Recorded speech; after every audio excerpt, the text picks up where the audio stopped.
Hello students, welcome back. आज मैं आप लोगों को निगेटिव सेंटेंस के तहत पीछे मैं बता चुका हूँ, कुछ आगे और बताना चाहता हूँ, जिसमें नॉट है, नो है, नॉट है, नेवर है, नथिंग है, और इसमें है नन है, नॉट एनीथिंग है, नॉट एनी है। इसके अलावा नो वेयर है, और इसके अलावा नन है और नाइदर है। इसके अतिरिक्त भी बहुत सारे शब्द आते हैं निगेटिव सेंटेंस बनाने के लिए, और उसी को मैं बताने का प्रयास कर रहा हूँ। आप आगे देखते जाइए। देखिए, यहाँ पे हम बताने जा रहे हैं नो का प्रयोग और नॉट का प्रयोग। तो आप देखेंगे कि यहाँ पे नो है, और नो बराबर होता है नॉट, और पीछे भी बताए हैं या नॉट एनी। इसका प्रयोग जब हम बता रहे हैं तो आपको थोड़ा सा ध्यान देना होगा। मैं बुरा नहीं हूँ, इस वाक्य में मैं बुरा नहीं हूँ, और यहाँ पे हम नॉट का प्रयोग कर रहे हैं। मैं सब्जेक्ट है, मैं जो है सब्जेक्ट है, और हूँ वर्ब है, और जो बुरा है वो कॉम्प्लीमेंट है, और नहीं के लिए यहाँ पे नॉट का प्रयोग करेंगे। तो आप देखेंगे कि सब्जेक्ट की जगह पे मैंने मैं के लिए आई लगाया, और वर्ब की जगह पर हूँ के लिए अंग्रेजी में एम लगाया, और नॉट यह एक एडवर्ब है जो क्रिया के बाद या किसी भी एडजेक्टिव के पहले आ जाता है। तो जैसे देखिए, यहाँ बैड है, यह कॉम्प्लीमेंट का काम कर रहा है, ये कॉम्प्लीमेंट है, यहाँ पे हम एरो दे रहे हैं। तो हो जाएगा आई एम नॉट बैड, और इसका ये फार्मूला है। देखिए, ये जो है ये formula subject plus verb plus not plus complement, इसी फार्मूले के तहत हम रखेंगे और हमारा ट्रांसलेशन तैयार हो जाएगा आई एम नॉट बैड।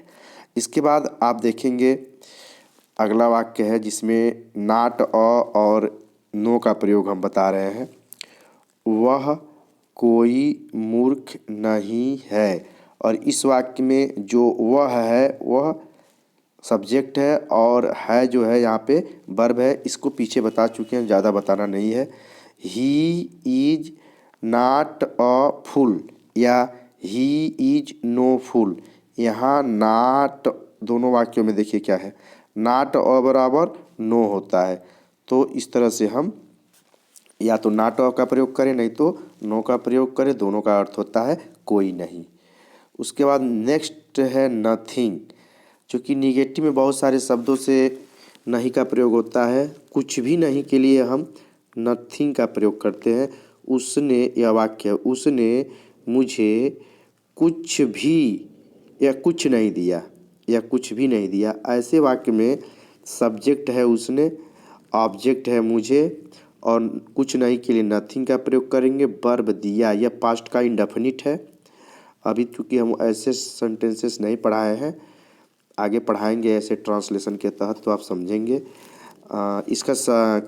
इसका हो जाएगा ट्रांसलेशन उसने के लिए ही, और दिया क्योंकि क्रिया फिर आ जाएगी, ये वाला हमको नियम हमेशा याद रहना चाहिए, यस भी ओ। तो ही सब्जेक्ट हो गया, और गेव वर्ब का सेकेंड फॉर्म पास्ट के इंडेफिनिट में आया है, मी ऑब्जेक्ट आया है, और नथिंग आया है उसके लिए, कुछ नहीं के लिए। तो ही गेव मी नथिंग, यहाँ पे इसका ट्रांसलेशन हो जाएगा कुछ भी नहीं के लिए।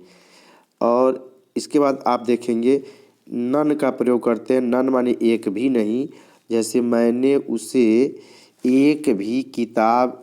मैंने उसकी एक भी किताब नहीं पढ़ी, और यहाँ पे मैंने क्या है, सब्जेक्ट है। यहाँ पे जो मैंने है ना, ये सब्जेक्ट है, उसकी है ये भी सब्जेक्ट है, और किताब भी उसकी और किताब दो ऑब्जेक्ट है। यहाँ पे एक डायरेक्ट ऑब्जेक्ट है, इसको हम देखिए सर्कल बना रहे हैं, और एक इनडायरेक्ट ऑब्जेक्ट है। जो निर्जीव होता है वो डायरेक्ट ऑब्जेक्ट होता है, जो सजीव होता है वो इनडायरेक्ट ऑब्जेक्ट होता है। और पढ़ी, यह पास्ट का इंडेफिनिट की क्रिया है। नहीं यहाँ निगेटिव है।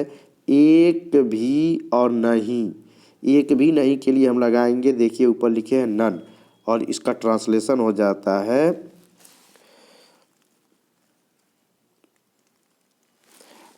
आई और क्रिया आ जाएगी हैव, रीड। क्योंकि यह पास्ट प्रेजेंट का इंडेफिनिट है, यहाँ पे पास्ट का भी नहीं, पढ़ी है भी हो सकता है, यहाँ पे एक चीज़ लिख देते हैं। तो I have read none of his books, तो ये इसका ट्रांसलेशन होगा। अगला है नो माने, नो वन माने कोई नहीं या किसी को भी नहीं। तो इस वाक्य का हम ट्रांसलेशन बना के आपको दिखाते हैं और ये हो जाएगा, मैंने इस बारे में किसी को भी नहीं बताया। ऐसे में किसी को भी नहीं या कोई नहीं के लिए हम प्रयोग करते हैं नन का, और मैंने की अंग्रेजी यहाँ पे हो जाएगा आई। और have told no one about this, क्रिया के बाद हम नो वन का प्रयोग किए हैं और कोई नहीं होगा। अभी इसके डिटेल को नहीं हम बता पाएंगे, क्योंकि आप लोग जब डिटेल पढ़ना चाहेंगे तो पर्टिकुलर हम निगेटिव जब बताएंगे और इसमें बहुत डिटेल बताएंगे। अभी तो आपको EJMR वाज वेयर का निगेटिव बता रहे थे, तो समझाने के लिए आपको थोड़ा सा हम इस प्रकार के वाक्य को दे देते हैं, ताकि आपके अंदर एक समझ रहे कि हाँ, ऐसे वाक्यों का भी निगेटिव बनाने के लिए ऐसे शब्दों का भी प्रयोग करते हैं। अब हम आपको यहाँ पे देखिए, नेवर, नेवर माने कभी नहीं होता है, इसका प्रयोग हम बता देते हैं। मैं यह अवसर कभी नहीं भूलूंगा, और यहाँ पे करता है मैं, और कभी नहीं भूलूंगा फ्यूचर में है, यह क्रिया है और यह सब्जेक्ट है। और यहाँ पे सबसे पहले सब्जेक्ट आई और क्रिया है, और चूँकि यहाँ पे एक तरह से डिटर्मिनेशन कर रहा है, एक तरह से दृढ़ इच्छा व्यक्त कर रहा है, इसलिए आई के साथ सैल न लगा करके हम क्या लगाए हैं, यहाँ विल लगा रहे हैं। और नहीं के लिए, कभी नहीं के लिए नेवर का प्रयोग करें, I will never forget this occasion, यह वाक्य का ट्रांसलेशन हो जाएगा। नेक्स्ट है नो वेयर, कहीं नहीं, और ऐसे वाक्य जिसमें कहीं नहीं आता है, जैसे सुबह से वे कहीं भी नहीं गए हैं, तो इसमें करता होगा वे, लेकिन इसका ट्रांसलेशन देखिए कैसे बन रहा है, they have gone nowhere since morning. और आप यह पास्ट प्रेजेंट के परफेक्ट टेंस में वाक्य है, तो इसका जो हमारा ट्रांसलेशन पढ़ेंगे आप प्रेजेंट के परफेक्ट टेंस को, उसमें डिटेल में बताएंगे। फिलहाल में हमको बस यही बताना था, नो वेयर माने कहीं नहीं, और इसका प्रयोग देखिए आप, नो वेयर आ गया यहाँ पे कहीं नहीं के लिए। अगला हम वाक्य दे रहे हैं नो बॉडी के प्रयोग के लिए। नो बॉडी माने होता है कोई भी नहीं, किसी को भी नहीं। जैसे कोई भी मेरी सहायता नहीं किया, और यह पास्ट के इंडेफिनिट का वाक्य है, और कोई भी नहीं मेरी सहायता किया, जो कोई भी नहीं, जो कोई भी है, कोई भी है, वही यहाँ पे कर्ता का काम कर रहा है, इसलिए वह निगेटिव भी है और कर्ता का भी काम कर रहा है। सबसे पहले उसको सब्जेक्ट के रूप में नो बॉडी, और पास्ट का इंडेफिनिट है, इसलिए सेकेंड फॉर्म आएगा हेल्प्ड, और ऑब्जेक्ट है मी, नो बॉडी हेल्प्ड मी, यहाँ पे इसका ट्रांसलेशन हो जाएगा। उसी तरह एक और इसमें आ रहा है, किसी को भी नहीं, किसी को भी, और यहाँ नहीं हो तब हम नो बॉडी का प्रयोग तब भी करते हैं। और वाक्य किसी को भी नहीं, किसी को भी पूर्ण अंक नहीं मिला, यह भी क्या है, पास्ट का इंडेफिनिट है। नो बॉडी वर्ब का सेकेंड फॉर्म आ गया यहाँ पे, got full mark, nobody got full mark. तो इस तरह से आपने देखा कि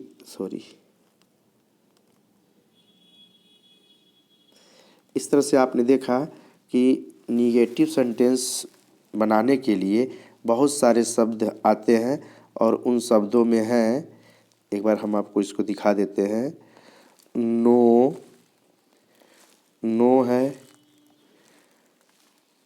नॉट है, नेवर है, नथिंग है, नन है, नॉट एनी है, नो वेयर है, नन है, और नाइदर है। इसके अतिरिक्त भी बहुत सारे शब्द निगेटिव सेंटेंस बनाने के लिए आते हैं, आगे के ट्रांसलेशन पढ़ाते समय, ग्रामर पढ़ाते समय आपको बताएंगे।